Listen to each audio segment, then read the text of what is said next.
Hello learners and welcome back to your own channel LIY English Learn It Yourself. So today we are going to learn a very short yet very beautiful poem from section 2 poetry class 12th English Maharashtra State Board. The title of the poem is Money, written by William H. Davies. Now the title of the poem itself is very interesting and able enough to evoke a debate that may never end.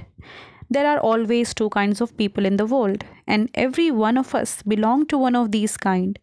One who believes that money is everything, it is the source of happiness, whereas the other believe money cannot buy happiness. There has always been differences of opinion regarding money, and it makes us wonder too, what is money and how important is it? Well, maybe after learning this poem, we might as well be able to form our own opinions about money. So let us begin this video. First, we will look at the poet William Henry Davies. He was a Welsh poet and a writer. Welsh is a person who was born in Wales. Wales is the name of a place. So he was a Welsh poet and a writer, and he had a troublesome life which was filled with ups and downs because he spent a significant part of his life as a tramp or a hobo. And after several years of wandering life, he finally published his first volume, and he self-published his work, which was titled as The Soul's Destroyer and Other Poems. In his poems, he was always talking about the themes that were relevant, that were real in day-to-day life. He mainly focused on the themes of hardship, the problems in life, the natural world, and city life. So let us begin and understand the central idea of the poem that we are going to learn today, money.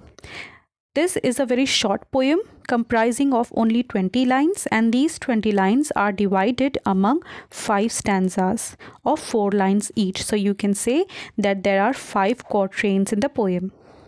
The poet shares his experiences of life, and he is trying to draw comparison between his past life and his present life. Past life when he was rich, and today when now he is poor. And he also shares his understanding, his thoughts and opinions about money.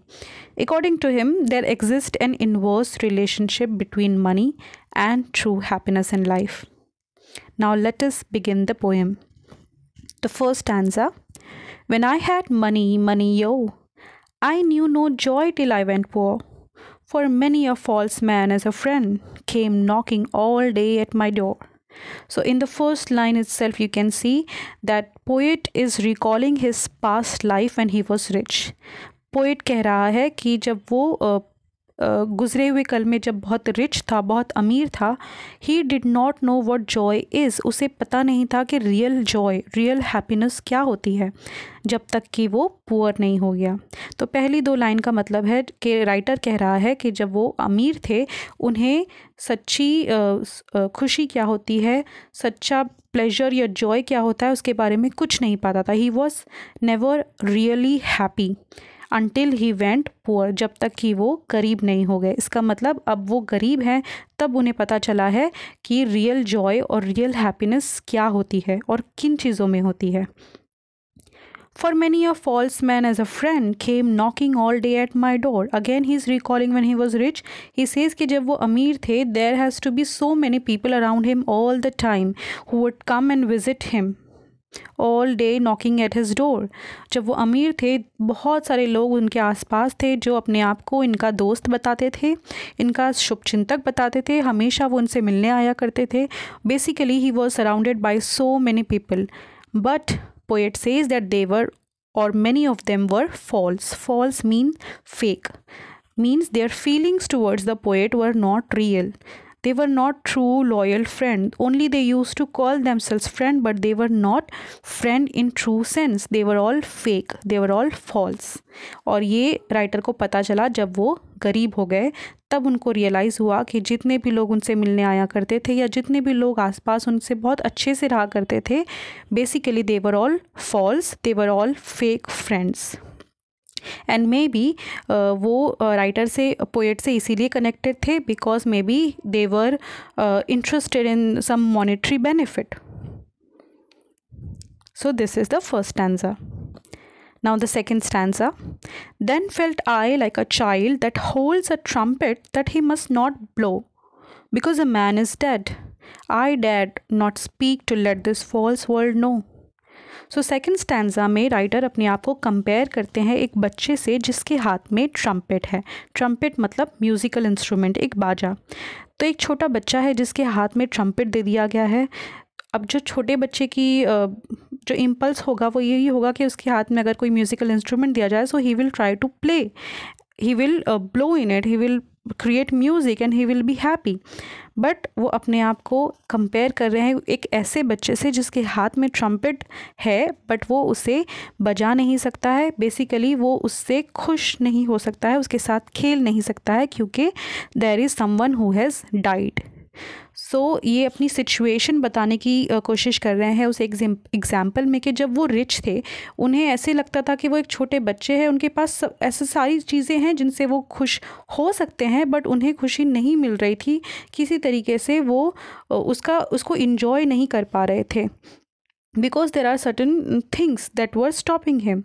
And he says, I dared not speak to let this false world know. और ये बात वो किसी और को बता नहीं सकते थे. When he was so miserable, he was rich but he was not very happy. He could not get true happiness, and this problem that he had in his life, that he was so upset, he could not share with the real world, because the real world, the people around him, they were all false. They were not really well wishers of him. So this is the second stanza. Now the third stanza. Much have I thought of life and seen how poor men's hearts are ever light, and how their wives do hum like bees about their work from morn till night. अब third stanza में poet compare कर रहे हैं कि उन्होंने इतनी life देखी है, लाइफ के उतार चढ़ाव देखे हैं, और इतना आसपास देखने के बाद और सोचने के बाद उन्होंने जब नोटिस किया कि जो गरीब लोग होते हैं उनके दिल कितने लाइट होते हैं. Basically he is comparing a poor man to a rich man. उनके हिसाब से जो गरीब लोग होते हैं वो बिल्कुल फ्री होते हैं, क्योंकि उनके दिल बहुत लाइट होते हैं. उनके दिल में कुछ भी बर्डन नहीं होता है. उनके कहने का मतलब है जब हम रिच होते हैं तो रिच लोगों के दिलों पे बहुत ज़्यादा बोझ होता है.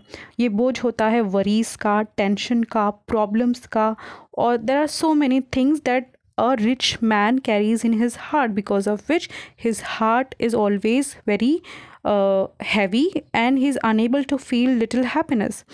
But poor man का उनके हिसाब से जो दिल है वो बहुत लाइट होता है. उनका दिल सुकून से, खुशी से भरा हुआ आता है, क्योंकि उनके पास ना कोई डर होता है कल का, ना कोई फ़िक्र होती है, और ना ही वो कोई चीज़ का ज़्यादा टेंशन होता है उनके पास. और इस चीज़ का अंदाज़ा इस बात से भी लगता है कि उनकी लाइफ इतनी पीसफुल है पुअर पीपल की, क्योंकि उनकी जो वाइफ्स है वो दे हम लाइक बीज. हम मतलब सिंगिंग, हिंदी में हम कहते हैं गुनगुनाना. उनकी जो वाइफ है, इन गरीब लोगों की जो वाइफ है, पत्नियां जो हैं, वो दिन भर सुबह से लेके शाम तक काम करती रहती हैं, बट इतने हार्ड वर्किंग टाइम में भी इतना they are working so hard, but in between that also they are humming like bees, they are singing. Now when do you sing? हम गाना कब गुनगुनाते हैं? ऑफ कोर्स जब हम बहुत लाइट फील कर रहे होते. अगर हमारे दिल में बहुत ज़्यादा बोझ होगा, बहुत ज़्यादा टेंशन और प्रॉब्लम होगा, तो हम गुनगुना नहीं सकते हैं. अगर हमारी लाइफ बिल्कुल सुकून से भरी होगी, हम बहुत खुश होंगे, when we are feeling very light, then only we हम, तभी हम गुनगुनाते हैं. तो पोएट का कहना है कि गरीब लोगों का दिल बहुत लाइट होता है, और उनकी जो पत्नियां हैं उनकी ज़िंदगी में इतनी खुशी होती है कि वो सुबह से लेकर रात तक काम करते हुए भी दे आर हमिंग लाइक बीज, वो बीज की तरह गुनगुनाती रहती है. It suggest that how happy they are in spite of all the problems they have, in spite of lack of money, they are still very happy. So when I hear these poor ones laugh and see the rich ones coldly frown, poor men, think I, need not go up so much as rich men should come down. सो इस stanza में poet कहते हैं कि अब मैं ये सब चीज़ जब देखता हूँ कि किस तरह गरीब लोग हैं जो दिल खोल के हंसते हैं, इतना खुश रहते हैं, इतना लाइट उनके दिल होते हैं, इससे रियलाइज़ होता है उनको कि जब मैं गरीब लोगों को हंसते हुए देखता हूँ और जब मैं रिच लोगों को देखता हूँ जो कभी इतना खुल के हंसते दिखाई नहीं देते, they are always coldly frowning. Frowning means an expression that suggest sadness. So हमेशा उनके चेहरे उतरे हुए होते हैं. They are always found to be worrisome, they are always found to be upset. तो जब मैं ये कॉन्ट्रास्ट देखता हूँ रिच और पुअर के मैन के बीच में, तब मुझे रियलाइज़ होता है कि शायद पुअर इंसान को, गरीब इंसान को अमीर होने की इतनी ज़्यादा ज़रूरत नहीं है जितनी अमीर इंसान को गरीब होने की ज़रूरत है. Poor man think I need not go up. मतलब पुअर मैन के पास भले पैसे नहीं है, बहुत सारी चीज़ों की कमी है, बट फिर भी वो बहुत अच्छे से दिल खोल के हंस सकते हैं, वो सुकून से रात को सो सकते हैं. इसीलिए उनके कहने का मतलब है कि उन्हें इतना ज़्यादा पैसों की ज़रूरत नहीं है. As much as rich man should come down. But rich लोगों की हालत देख के लगता है कि उन्हें थोड़ा गरीब होने की ज़रूरत है, क्योंकि शायद तभी वो सच्ची खुशी को पा सकेंगे. And the last stanza of the poem, when I had money, money, oh, my many friends proved all untrue.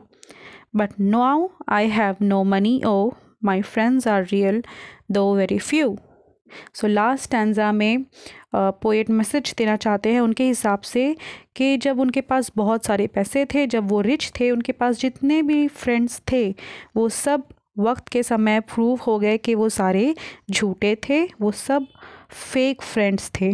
और अब उनके पास जब पैसे नहीं हैं तो उनके फ्रेंड्स बहुत कम हैं, बट ये जितने भी फ्रेंड्स हैं गिनती चुनती के, वो बहुत बहुत ही रियल फ्रेंड है और they are the real wealth. उनके हिसाब से फाइनल स्टैंजा में पोएट हमें मैसेज देते हैं कि रियल वेल्थ जो होती है, असली दौलत जो होती है, वो रिलेशनशिप्स होती है और हैप्पीनेस होती है.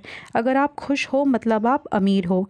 अगर आपके पास बहुत अच्छे, चाहे 2 या 3 ही, लेकिन बहुत अच्छे लॉयल फ्रेंड्स हैं, तो मतलब आप अमीर हो.